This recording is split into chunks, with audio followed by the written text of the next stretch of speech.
नमस्कार, स्वागत है आप सभी का। मैं हूं आपके साथ हितेश व्यास। हमारी खास चुनावी पेशकश का वक्त है जिसमें हम बात करते हैं 23 में प्रदेश की और 24 में देश की। 23 में चूंकि विधानसभा के चुनाव होने हैं और इससे पहले अब लगातार रणनीतियों पर काम हो रहा है, बयानबाजियों पर काम हो रहा है। इसी सिलसिले में एक महत्वपूर्ण बयान आया है कटनी में, जहां पर बीजेपी प्रदेश कार्यसमिति की बैठक में मिशन 2023 की रणनीति पर मंथन किया गया। पार्टी ने चुनाव के लिए अब की बार 200 पार का नारा दिया।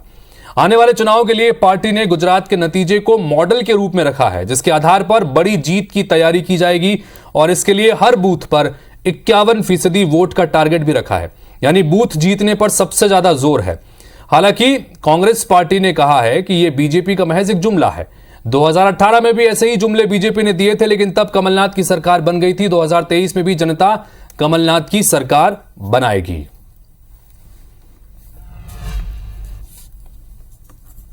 जो गुजरात का इतिहास बना है उसको मध्य प्रदेश में दोहराना है। माननीय प्रधानमंत्री मोदी जी के नेतृत्व में, मध्य प्रदेश के मुख्यमंत्री माननीय शिवराज सिंह चौहान के नेतृत्व में वहां पर हमने तय किया कि हर बूथ पर 51% वोट शेयर, उसकी रणनीतिक तैयारी बहुत पहले से हुई है। यहाँ उसको पूरा हमने मैदान में उतर करके कार्यकर्ताओं ने संकल्प लिया है, अब की बार 200 पार। इसी तरह 2018 में दावे किए थे, अब की बार 200 पार और 100 के आसपास सिमट के रह गई। भारतीय जनता पार्टी को प्रदेश की जनता अच्छे से पहचानती है। अब की बार मध्य प्रदेश में 200 सीटों के साथ कांग्रेस पार्टी की सरकार बनेगी और कमलनाथ जी मुख्यमंत्री बनेंगे।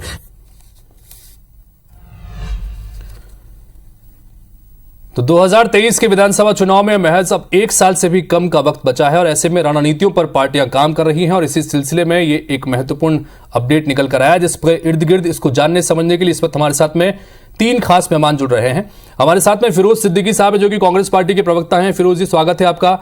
हमारे साथ में भारतीय जनता पार्टी के प्रवक्ता राकेश शर्मा जी है। राकेश जी, बहुत बहुत स्वागत है आपका। और साथ ही वरिष्ठ पत्रकार दिनेश गुप्ता जी भी जुड़ रहे हैं। दिनेश जी, आपका भी बहुत बहुत स्वागत है। सबसे पहले मैं जानना चाहूंगा रिएक्शन के तौर पर फिरोज साहब आपसे कि बीजेपी ने तो आज कह दिया है कि अब की बार 200 पार, इसको आप लोग किस तरह से ले रहे हैं? देखिए, भारतीय जनता पार्टी का अपना मेहरबानी है कि उन्होंने 200 पार ही बोला।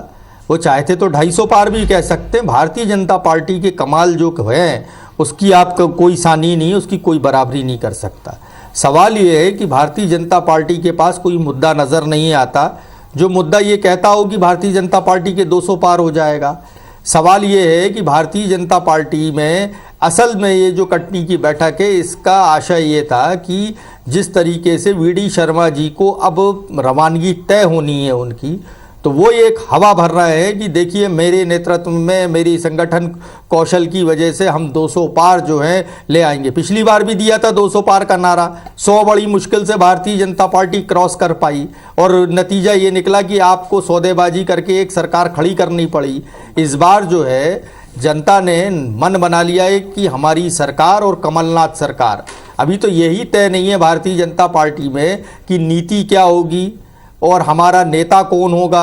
ये भी भारतीय जनता पार्टी ऐलान कर देती है आज की शिवराज सिंह जी के चेहरे पर चुनाव लड़ेंगे। अब नहीं कर पाई भारतीय जनता पार्टी। हम कह रहे हैं कि हम कमलनाथ जी के चेहरे पर चुनाव लड़ेंगे। हमने हमारी नीतियां भी स्पष्ट कर दी कि नीतियों में जो हमने 15 महीने में फिरोज जी को भी सुना, वो साफ तौर पर कह रहे हैं कि ये सिर्फ एक जुमला साबित होगा। पिछली बार भी तो आपने ये बात कही थी और 15 साल की सत्ता चली गई थी। एक बार फिर से आप वही बात कर रहे हैं और इसका असर नहीं होगा। राकेश जी,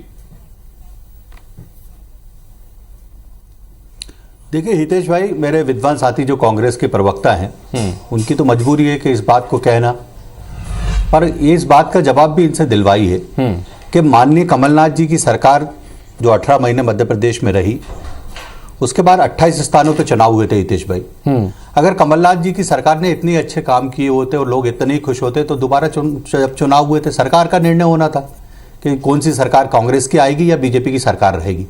उसमें भारतीय जनता पार्टी की शिवराज सिंह चौहान सरकार पे जनता ने मोहर लगाई और पूर्ण बहुमत की हमारी सरकार बनी। दूसरी बात, उसके बाद लगातार उपचुनाव हुए मध्य प्रदेश में, जिसमें भारतीय जनता पार्टी लगातार चुनाव जीत रही है। आप एक बात बताइए, अभी नगर पालिका, नगर निगम, नगर परिषद के चुनाव, उसमें भारतीय जनता पार्टी जीती। कांग्रेस पार्टी कमलनाथ मॉडल की बात करती है पूरे मध्य प्रदेश में, छिंदवाड़ा कमलनाथ मॉडल, जिसमें अभी 6 स्थानों पर चुनाव हुए थे, जिसमें से 4 स्थानों पर कांग्रेस पार्टी हार गई।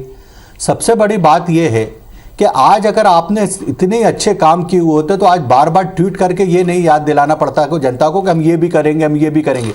ये ने जो झूठ का एक पोटली खोली थी, जो आश्वासन की एक सरकार बनाई थी, उसके बाद जनता इसको समझ गई है। मैं 3 महत्वपूर्ण बातें करना चाहूंगा। कमलनाथ जी ने जिस दिन चुनाव नहीं हुए थे उस दिन पत्रकार वार्ता लेके कहा था कि डीजल पेट्रोल पे हम 5-5 रुपए कम करेंगे। उसके उलट जिस दिन सरकार में बैठे डीजल पेट्रोल पे 5-5 रुपए बढ़ा दिए। फिर इनने कहा था बेरोजगार युवा को 4,000 रुपए बेरोजगारी भत्ता देंगे। आप ये देखिए कि वो उससे भी मुकर गए। फिर इसके बाद इनने ये कहा था कि 10 दिन में किसान का कर्ज माफ हो जाएगा। लक्ष्मण सिंह जी को कहना पड़ा कि राहुल गांधी को आके माफी मांगने। नहीं राकेश जी, मेरा सवाल आपसे ये, आप जो 15 महीने का जो कार्यकाल रहा उसकी तो तमाम चीजों को गिना रहे हैं, जानना हम आपसे ये चाह रहे हैं कि पिछली बार भी ये 200 पार का नारा भारतीय जनता पार्टी की तरफ से दिया गया था, लेकिन सत्ता से आप लोग दूर हो गए थे। एक बार फिर से वही 200 पार का नारा आप लोग दे रहे हैं। तो इस 2.5 साल के दरमियान में जो 15 महीने की सरकार के बाद आपका जो कार्यकाल रहा है, ऐसा क्या खास आपने किया है कि आपको लग रहा है कि इस बार तो हम 200 पार जा रहे हैं? देखिए हितेश भाई, मैं कोई ये बातें जो कर रहा था इसलिए नहीं कर रहा था कि कांग्रेस की कमियां गिनाना है कि हम इन कमियों को लेकर चुनाव में आएंगे। मैं ये सिद्ध करना चाह रहा था कि कमलनाथ ने जो झूठ बोल के एक सरकार बना ली थी उसकी पोल 18 महीने में खुल गई। अब कांग्रेस फिर वही झूठ का पिटारा खोल रही है। सपनों के सौदागर मिस्टर ट्विटरनाथ फिर निकले हैं बाजार में और फिर सपने बेचना शुरू कर दिए। तो अब जनता बार बार काट के हंडी नहीं चढ़ेगी। मध्य प्रदेश में आज हर गरीब को पक्का मकान मिल रहा है। मध्य प्रदेश में गरीबों के बच्चे उच्च शिक्षा के लिए जा रहा है, सरकार पूरा खर्च उठा रही है। मध्य प्रदेश में हर गरीब को 5 लाख का मुफ्त इलाज मिल रहा है। मध्य प्रदेश में आप लगातार किसानों की हित की बात देखिए कि पूरे देश में तो 6,000 रुपए साल के मिल रहे हैं, मध्य प्रदेश में हम 10,000 दे रहे हैं। कांग्रेस शासित प्रदेश में एक में भी नहीं मिल रहा है। मध्य प्रदेश में मेधावी छात्रों को हमने अभी 25-25 हजार रुपए लैपटॉप के लिए दिए।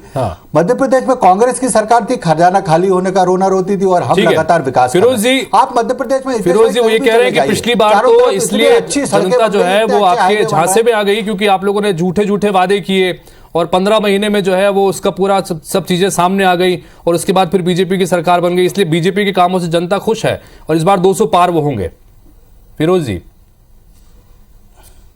ऐसा है कि मेरे मित्र जो हैं कांग्रेस का घोषणा पत्र तो गिनाते हैं। आपने सवाल सही पूछा कि 2.5 साल में इन्होंने अपने जो दृष्टि पत्र है उस दृष्टि पत्र पे कितनी बार दृष्टि डाली और कितने मुद्दों को आपने, है ना, जनता के कितने बिंदुओं को आपने पूर्ण कर दिया। हम तो आज भी कहते हैं कि कमलनाथ जी भी कहते हैं कि हमने 15 महीने की सरकार में आपके लिए काम किया, 100 रुपए में आपको बिजली दी, आपको राहत दी। अगर मुझे पूरा समय मिलता तो मैं आपके लिए जो है जो भी घोषणा मैंने की थी, जो वायदे मैंने किए थे, जो वचन मैंने दिए थे, उनको पूर्ण करके दिखाता। लेकिन मेरी सरकार गिर गई, नहीं तो मैं पूर्ण करके बताता। और कोई भी वचन पत्र हो, घोषणा पत्र हो, किसी भी पार्टी का मैनिफेस्टो हो, वो 5 साल के लिए होता है, 5 दिन का या 15 महीने के लिए तो नहीं होता। भारतीय जनता पार्टी कहती कि हम जीत गए। अभी नगरीय निकाय में इनके पास पूरी 16 सीटें थी नगर निगम की। आज स्थिति ये हो गई कि इनके पास 9 जो थी वो दूसरों के पास रह गई और 7 भारतीय जनता पार्टी के पास है। 2 ऐसी सीटें हैं जिसमें मैं करेक्शन कर दूं जो कहीं भी जा सकती थी। ये हालात ये है कि नगर पंचायती चुनाव में 2/3 जो है वो कांग्रेस और निर्दलीय के हैं, बाकी भारतीय जनता पार्टी के लोग जीते। तो जो लोग नगरीय निकाय नहीं जीत पाए, अब 28 उपचुनाव पे आ जाइए तो इसमें भारतीय जनता पार्टी कहां थी? कांग्रेस वर्सेस कांग्रेस का मुकाबला हो रहा था वहां। जो लोग गए थे वो हमारे टूट के गए थे और वो हमारे लीडर थे। तो हमको नई तरीके से लीडरशिप लाके और नया का मेरे साथ में दिनेश गुप्ता जी भी बने हुए हैं चर्चा में, उनको भी मैं चर्चा में शामिल करता हूं। दिनेश जी, आपको इंतजार करना पड़ा क्योंकि पहले दोनों ही पार्टी के प्रवक्ताओं को सुन रहे थे कि उनकी प्रतिक्रिया क्या है। दिनेश जी, आप लंबा अनुभव रखते हैं और लगातार आपने मध्य प्रदेश में कई चुनावों को देखा। 2018 में भी कमोबेश यही नारा दिया गया था भारतीय जनता पार्टी की तरफ से कि अब की बार 200 पार, और एक बार फिर वी डी शर्मा कह रहे हैं कि एक बार फिर से हम वही, इस बार का जो नारा होगा वो भी होगा कि अब की बार 200 पार, और वो बूथ मंडल से लगाकर बूथ सेक्टर पर फोकस करने की बात करते हैं। दिनेश जी, आप किस तरह से ले रहे हैं वी डी शर्मा के इन बयान को? बयान, नारा, ये सब जो है अपने कार्यकर्ताओं के उत्साहवर्धन के लिए है या एक टारगेट फिक्स करके जब आप चलते हैं तो कार्यकर्ताओं को आप काम तो दे ही रहे हैं, और एक जब आप अपर साइड टारगेट आप फिक्स करते हैं तो कुछ 19-20 की गुंजाइश बनती है, तो उसमें भी थोड़ा सा कंफर्टेबल जोन में रहते हैं। ठीक है, आप पिछले जो विधानसभा के चुनाव हैं उसमें भारतीय जनता पार्टी की 15 साल की सरकार प्रदेश ही चली गई। एक तरह से आप देखेंगे तो भारतीय जनता पार्टी का जो दृष्टि पत्र था, जो घोषणा पत्र था, वो जनता रिजेक्ट कर चुकी थी जी। इसलिए आप देखिए ज्यादा चर्चा होती है कांग्रेस के घोषणा पत्र पर। और भारतीय जनता पार्टी अभी जिस मैंडेट पर काम कर रही है, तो चुनाव में तो कोई मैंडेट वैसा रहता नहीं। आप वो जो है जिस तरह से सरकार बनी थी सभी जानते हैं, तो एक ऐसा हम कह सकते हैं कि वो एक अपना खुद का एक मैंडेट उसने क्रिएट किया है। अब जो 2023 का जो रणनीति है, जो चुनाव है, वो हम देख रहे हैं कि किस तरफ जा रहा है। आप एक तो 51% यदि आपको वोट परसेंटेज चाहिए, तो क्या डेवलपमेंट पर नहीं मिल सकता? वो क्या बिना नेगेटिव कैंपेन के नहीं मिल सकता? क्या बिना पोलराइजेशन के नहीं मिल सकता? क्या देखिए, अब जो लगातार कोशिश क्या हो रही है, आप यदि एक टारगेट फिक्स कर रहे हैं, हायर लेवल पर टारगेट फिक्स कर रहे हैं, क्योंकि ये कोई उस तरह का टारगेट तो होता नहीं है ना कि बैंक में वसूली करना है हमको, तो जो है इतनी बाजार में ऋण है तो इसलिए इतनी वसूली करना है। पार्टी अपने अपने हिसाब से अपना जो है उसने टारगेट फिक्स किया हुआ है। लेकिन आप जो पुराना मध्य प्रदेश में जिस तरह का हम रिजल्ट देखते हैं, सबसे ज्यादा सीटें भारतीय जनता पार्टी को 2013 में मिली थी, और उसके पहले 2003 का था, उमा भारती के नेतृत्व में जो चुनाव हुआ था, वो कोई ऐतिहासिक जीत मिली थी उसको। उस ऐतिहासिक जीत में भी भारतीय जनता पार्टी 200 पार नहीं कर पाई। आप 2013 का चुनाव देखेंगे जिसमें 167 सीटों पर गई, खुद भारतीय जनता पार्टी अपना रिकॉर्ड ब्रेक नहीं कर पाई। और कांग्रेस पार्टी सबसे न्यूनतम स्तर पर थी, 57 सीटें उसको 13 में, 57 सीट से 115 सीट का जंप। भारतीय जनता पार्टी जो है, आप खुद अपने सीटों का हिसाब लगा सकती है। यदि कांग्रेस पार्टी 57 से 115 पर पहुंची थी, तो वो उसके पास कोई नारा नहीं था, कोई नेता भी नहीं था। आप देखिए ना कि भारतीय जनता पार्टी का जो कैंपेन था, वो माफ करो महाराज का कैंपेन था। जी। और आप देखिए जिस तरह से कांग्रेस पार्टी ने चुनाव लड़ा, वो एक तरह से उसने एकजुट होकर चुनाव लड़ा। और भारतीय जनता पार्टी की जैसी जो है एकजुटता या संगठनात्मक क्षमता कांग्रेस पार्टी में नहीं है, तो इसलिए आप कोई भी टारगेट फिक्स कर सकते हैं। और अब तो कांग्रेस पार्टी के सामने जो है अपने सर्वाइवल का संकट है। ठीक है, तो कुल मिलाकर बहुत महत्वपूर्ण बात यहाँ पर दिनेश जी ने कही, और पिछले कुछ चुनावों के फिगर्स को भी उन्होंने सामने रखा है। और कम से कम ये 200 पार का जो टारगेट भारतीय जनता पार्टी रख रही है, ये वाकई में किसी चमत्कार की तरह ही होगा कि अगर इस तरह का परिणाम निकल के सामने आता है। और इस तरह के चमत्कार की उम्मीद अगर पार्टी कर रही है तो किस आधार पर कर रही है, ये पूछेंगे। भारतीय जनता पार्टी ने 2023 के लिए अपना टारगेट तय कर दिया है। एक बार फिर वही बात, अब की बार 200 पार। हम यही चर्चा कर रहे थे कि इन सब को लेकर ब्रेक में जाने से पहले दिनेश जी ने पूरे आंकड़े पिछले चुनावों के रखे। राकेश जी, ये कैसे हो पाएगा? क्योंकि ये तो किसी चमत्कार की तरह है। या तो आप कांग्रेस को बिल्कुल चुनौती नहीं मान रहे हैं, या कोई ऐसा कुछ चमत्कारिक प्रदर्शन करने की तैयारी कर रहे हैं, क्योंकि बूथ स्तर की बात भी हो रही है। होगा कैसे ये चमत्कार, राकेश जी? देखिए हितेश भाई, आप हिंदुस्तान के बड़े पत्रकार हैं और राजनीति से बड़े करीब से जुड़े हुए हैं। आपने देखा जब गुजरात में भारतीय जनता पार्टी ने टारगेट कहा कि हम 150 से ज़्यादा सीटें लेके आएंगे, तो जितने पॉलिटिकल एनालिसिस करने वाले थे, बड़े बुद्धिजीवी थे, ये इस क्षेत्र से जुड़े हुए थे, वो कहते थे ये संभव ही नहीं है, क्योंकि वहाँ आम आदमी पार्टी बहुत तेजी से काम कर रही है और कांग्रेस भी बहुत तेजी से आएगी। और आज वहाँ पे 154 सीटें भारतीय जनता पार्टी ने जीती। जनता को ये बहुत भली बाती से समझ में आ गया है कि डबल इंजन की सरकार के फायदे कितने होते हैं, लाभ कितने होते हैं। आप देखिए 18 माह की जब कांग्रेस की सरकार थी, हमेशा रोती थी खजाना खाली नहीं है, और दूसरा केंद्र सरकार हमें सहयोग नहीं करती। मध्य प्रदेश में आप देखिए कि अभी चुनाव हुए नगर पालिका, उसमें 32 सीटें ऐसी थी जो आदिवासी बहुल थी, जिसमें से 28 स्थानों पर भारतीय जनता पार्टी के उम्मीदवार जीते। झाबुआ जो टोटल कांग्रेस का बेल्ट माना जाता था, वहां कांतिलाल भूरिया जैसे जो पूर्व प्रदेश अध्यक्ष केंद्रीय मंत्री, उनका क्षेत्र माना जाता था, वहां नगर पालिका में भी कांग्रेस बुरी तरह हारी। उपचुनाव जो जोबट का हुआ उसमें भी कांग्रेस हारी। अभी झाबुआ से लगी हुई दाहोद की 6 सीटों पर चुनाव हुए, वो भी पूरी तरह से। चलिए, तो कुल मिलाकर जिस तरह से राकेश जी आप कह रहे हैं कि जो पिछले कुछ चुनाव हुए हैं, चाहे वो नगर पालिका के हो, नगर निगम के हो, हालांकि फिरोज जी कह रहे हैं कि नगर निगम में तो सभी पर आपकी सत्ता पर काबिज थे, आपके महापौर थे, लेकिन बाद में क्या स्थिति बनी सबने देखा। फिरोज जी, आपने देखा कि किस तरह से आज भी हितेश भाई जी संक्षेप में जी राकेश जी संक्षेप में।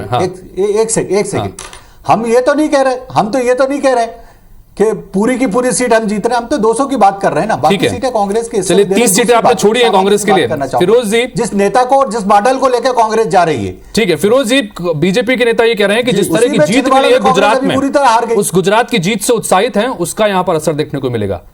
आप क्या मान रहे हैं? आप लोग क्या हिमाचल से अब अपने आप को उसको उसके नतीजों को लेकर खुश हैं कि उस तरह का प्रदर्शन आप यहां पर भी कर सकते हैं? आप क्या मान रहे हैं? देखिए, भारतीय जनता पार्टी जो है वो एमसीडी की बात नहीं करती। दिल्ली में हार गई, वो हिमाचल में हार गई।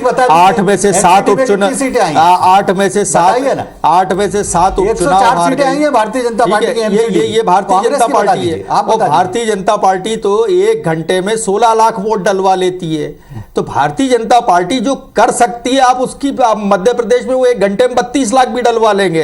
तो भारतीय जनता पार्टी का कोई आप उसका अंदाज नहीं कर सकते। लेकिन कांग्रेस जो भारतीय जनता पार्टी अब इस बिना पर है कि आम आदमी पार्टी, असदुद्दीन ओवैसी, इनके जो दोस्त हैं पाकिस्तान, ठीक है, ये लोग जो है चुनाव में आएंगे और चुनाव में भारतीय जनता पार्टी की मदद करेंगे। लेकिन गुजरात में यहाँ माननीय कमलनाथ जी जैसा एक मजबूत नेता, दिग्विजय सिंह जी जैसे एक मजबूत नेता का जवाब वो सामने है। अभी 6 स्थानों पर चुनाव हुए ना, हम कहते हैं 4 हारे आप। हाँ ठीक है, अभी आप 8 विधानसभाएं हमारे पास है वहां छिंदवाड़ा में। 8 एमएलए हमारे पास है। आपने जो झूठ का है वो बैतूल में भी पतीला चढ़ाया था, काट की अंडी वो नहीं चढ़ रही है। चलिए, काट की अंडी नहीं चढ़ सकती। बार-बार राकेश जी इस बात पर गड़े हुए हैं। लेकिन दूसरी तरफ फिरोज जी लगातार कह रहे हैं कि नगरीय निकाय चुनाव और नगर पालिका के चुनाव जिस तरह के परिणाम निकल के आए, कांग्रेस पार्टी उससे उत्साहित है। में व्यास जी ये नहीं बता पाए कि इनका नेता कौन होगा और इनकी नीति कौन होगी और किस मुद्दे पर चुनाव होंगे। चुनाव लड़े। ठीक है, राकेश जी ने शिवराज जी का नाम ले लिया। दिनेश जी चलिए फाइनल कमेंट। समय की कमी, माफी चाहूंगा, समय की कमी। दिनेश जी फाइनल कमेंट के लिए आपके पास आ रहा हूं। आप इसको किस तरह से, हम लोग प्रदेश की जनता इसको किस तरह से ले? अगर भारतीय जनता पार्टी अपने लिए 200 का टारगेट लेकर चलती है, प्रदेश की जनता के बीच में इसको अगर समझने की कोशिश करें, इसको किस तरह से लेने जरूर? क्या सिर्फ एक नारा भर है ताकि अपने कार्यकर्ताओं को चार्ज कर सकें, या आपको और किसी नजरिए से देखने की आवश्यकता लगती है? देखिए, निश्चित तौर पे ये नारा तो है ही, और भारतीय जनता पार्टी की रणनीति का अहम हिस्सा है। आप 51% जो वोट का टारगेट है, हमने नगरीय निकाय के चुनाव में उसका परिणाम देखा है कि कई जगह उनके लिए पॉजिटिव रिजल्ट आए। यदि वो रिजल्ट पॉजिटिव है तो निश्चित तौर पर जो उनकी रणनीति होगी आगे विधानसभा चुनाव के लिए होगी, फिर जो है पूरी लोकसभा चुनाव के लिए भी उसी तरह की रणनीति होगी। लेकिन आप देखिए ना, गुजरात और मध्य प्रदेश में बहुत सारे फर्क हैं। आप देखिए, गुजरात में कभी 27 सालों में भारतीय जनता पार्टी चुनाव नहीं हारी थी, लेकिन यहाँ तो 15 साल में सत्ता चली गई थी। तो थोड़ी सी यहाँ चुनौतियां डिफरेंट है, और यहाँ भारतीय जनता पार्टी को ज्यादा मेहनत की जरूरत है। इसलिए हम ये देख रहे हैं कि 2018 के बाद से ही जो पार्टी ने अपने संगठन के प्रभारियों की यहाँ संख्या बढ़ा दी है, वो ज्यादा उस पर फोकस किए हुए हैं, क्योंकि ये सबसे आदर्श राज्य माना जाता था भारतीय जनता पार्टी के लिए और आदर्श संगठन माना जाता था। लेकिन आपको जब सरकार बनानी पड़ी तो किस तरह से आपने 2020 में सरकार बनाई, ये भारतीय जनता पार्टी के लिए ये बहुत बड़ा झटका था, क्योंकि जो उसका खुद का जो राज्य है वहां यदि इस तरह से सरकार बनानी पड़े तो निश्चित तौर पर 23 की रणनीति उसे बेहद मजबूत बनानी पड़ेगी। तो कुल मिलाकर जिस तरह से दिनेश जी ने बात की, राकेश जी माफ कीजिएगा, चाहूंगा कि समय हमारे पास खत्म हो चुका है। अगली बार फिर बैठेंगे, क्योंकि अब तो शुरुआत हुई है, चुनावी चर्चाएं लगातार चलती रहेंगी फिलहाल। लेकिन जिस तरह से दिनेश जी ने बड़ी महत्वपूर्ण बात कही कि एक नारा है और इसको एक नारे के रूप में भी लेना चाहिए, एक पार्टी के कार्यकर्ताओं को चार्ज करने के मकसद से भी, लेकिन यह चुनौतीपूर्ण रहेगा, इसमें कोई दो राय नहीं है। कैसे आगे इस पर आगे बढ़ेगी पार्टी, इसका इंतजार आपके साथ हमको भी रहेगा। फिलहाल आप सभी का बहुत बहुत शुक्रिया इस चर्चा में शामिल होने के लिए। नमस्कार।